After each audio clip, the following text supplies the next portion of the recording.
Hi, hello, I'm Donald McIntyre. I am testing YouTube live. Um, I'm gonna share the link to see if someone connects. Uh,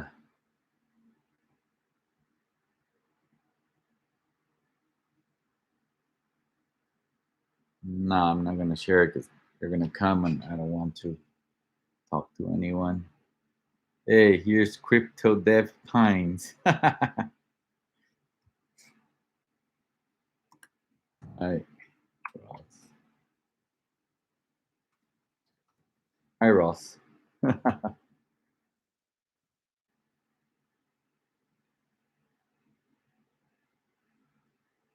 Okay, so it sent you it's a, so it sent you an alert. So this means that this sent an alert to everyone. I didn't know that. Okay, very good. It's just a test. Okay, more people coming. It's just a test. I don't have anything to say. It's just a test. I am in Denver. It's Friday, 9:15 p.m. So I don't have anything to say. But when I'm gonna clarify something, the question I get the most is, or the objection or the trolls trashing on social media the most, is the objections to the fact that I'm saying that ETC will be 1,000 by the end of the year. Well, the thing is that if you check history, Bitcoin behaved in 2013, in the cycle of 2013, and then the cycle of 2017, you're going to see that we are more or less in the middle of the cycle, and that towards the end of the year or the beginning of the next year, it exploded, and that's when it made the highs. In 2013, it was 1,250, which was incredible. I mean, I started to follow Bitcoin at that year when it was at 60, for example, that same year.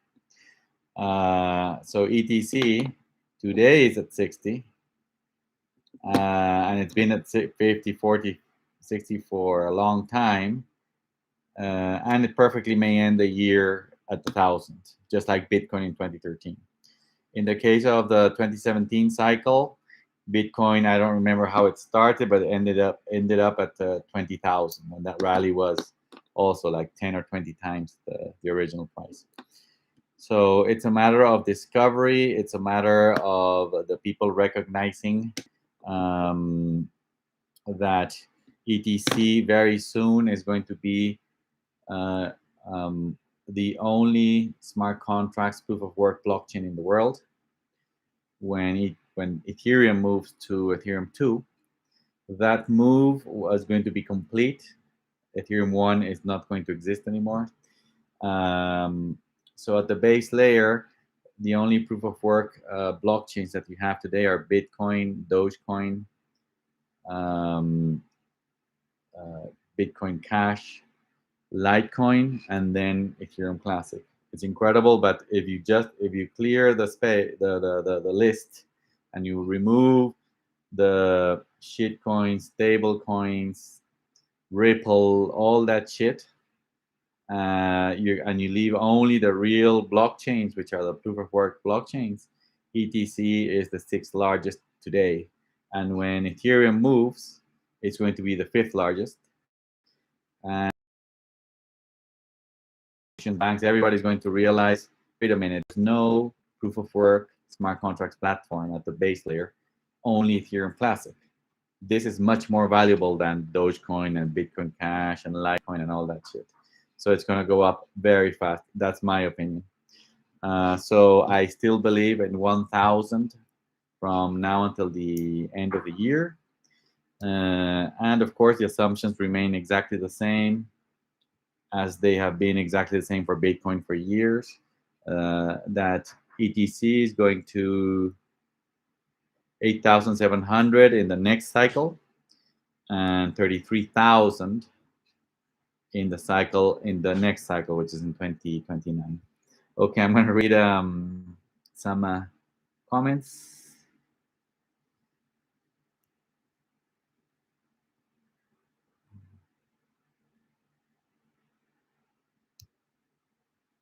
when nobody has a specific question. Stump says the proof of work is better than proof of stake. Just my opinion. You are right. The proof of work is the invention of the blockchain industry. The whole thing is because of proof of work.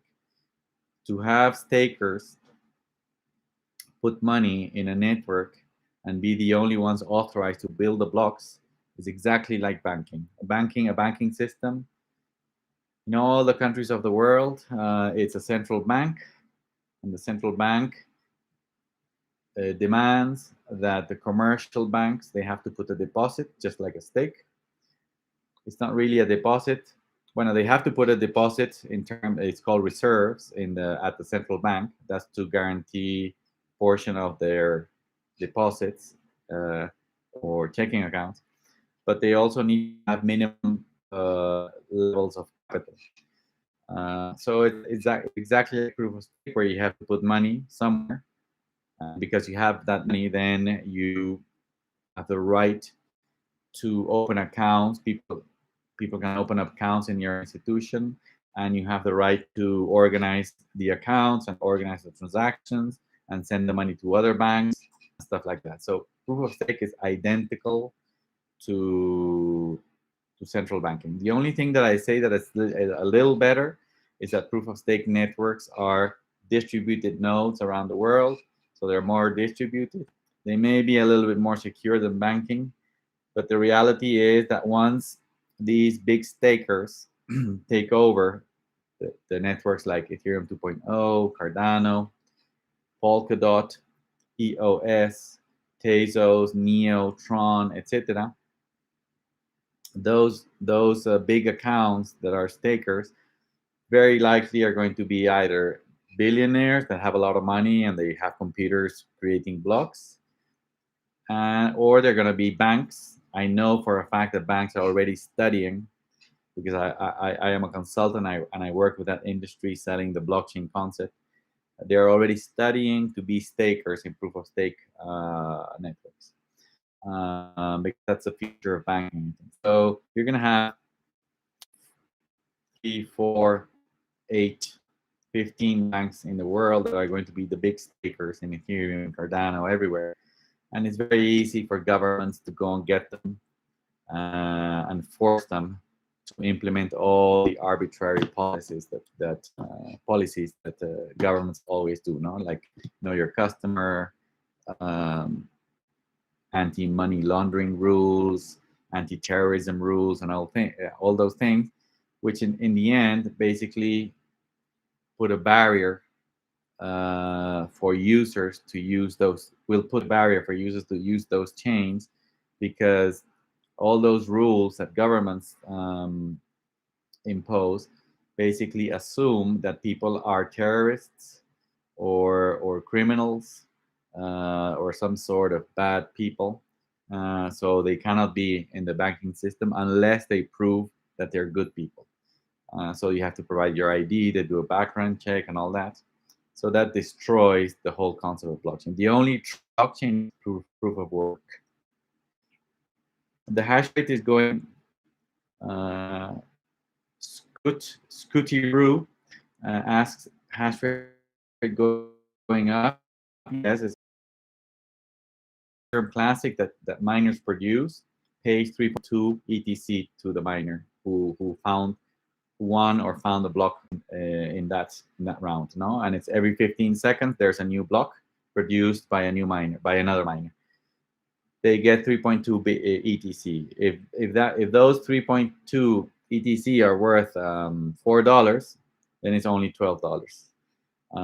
If they're worth $50, then it's $150. So the more the price goes up, the higher is the reward in dollars. So more miners are willing to invest in machines and point their machines to ETC to mine, to try to win that block, those blocks. Now ETC produces blocks every 15 seconds, so I think it's 86,400 blocks per day. So it's a lot of money per day. So the more valuable is ETC, the higher the hash rate.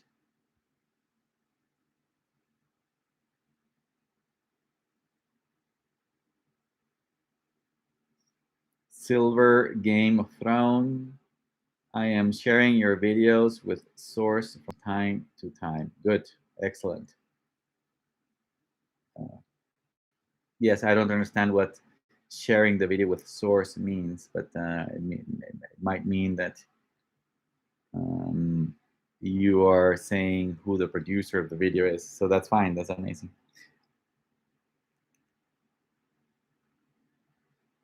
Bueno, okay, guys. Thank you very much for participating. This is just a test. This is the first time that I do a live YouTube um, like video, and I just wanted to test it. I want to do more videos, so I respond to objections and the treasury and all these things that are happening in DC, and I update all the time about price predictions and my opinions about different things about ETC. So thank you very much.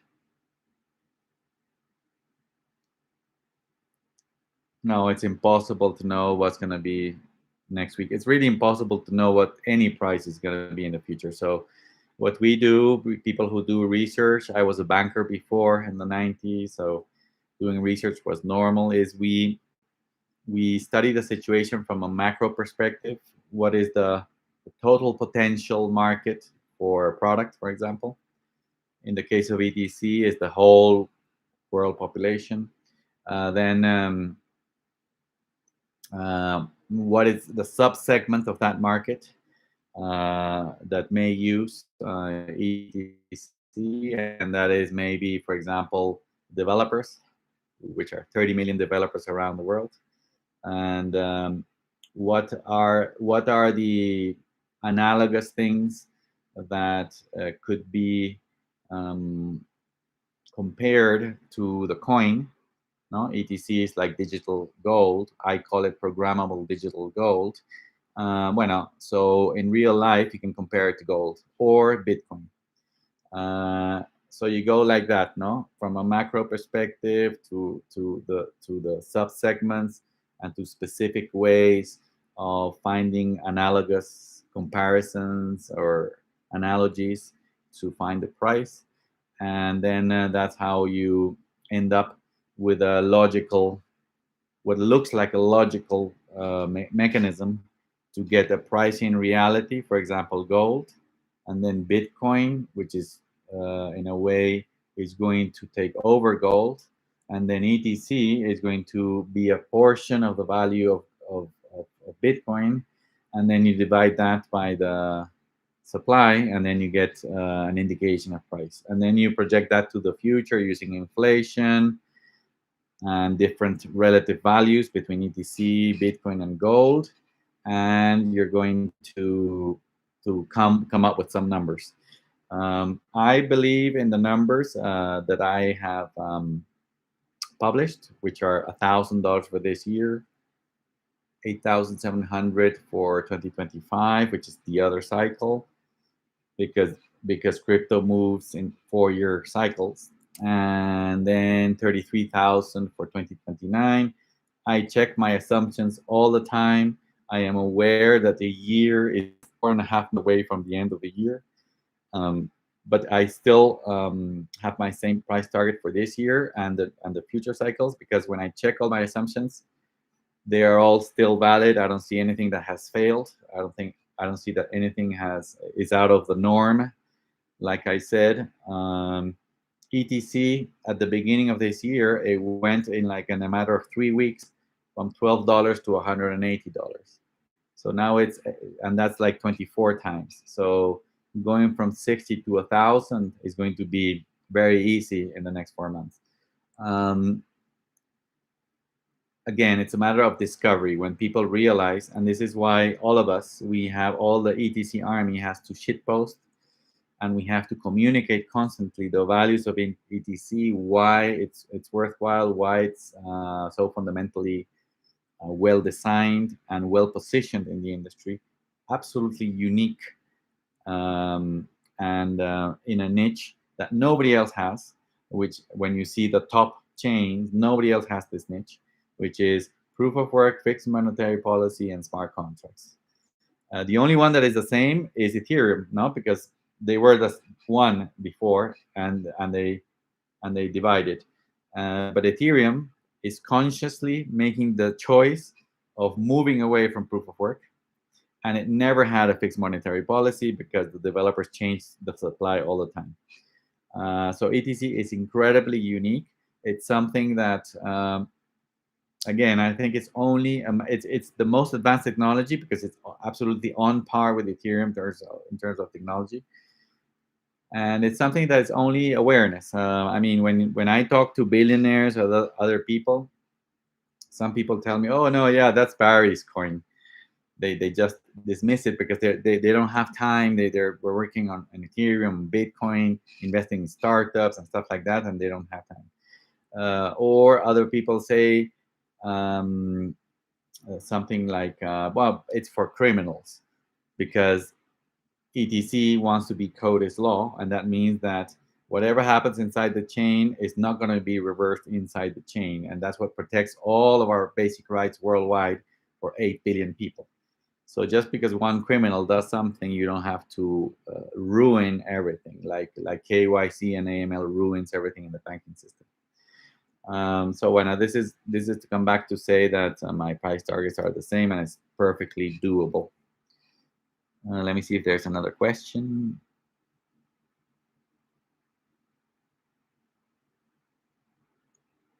Bueno, IGHT300 says that he's 19 and he bought a bunch and he told his family to buy. But I think it's amazing for families to invest for the long term in ETC and Bitcoin because it's going to be an enormous creation of wealth in the next years and decades. And people are going to be able to pay for all of their life things like life events, buying a house, providing education for their kids, retirement, and then inheritance for the next generation. I think I was a financial planner before, so I totally see it as a long-term investment to invest in ETC and Bitcoin.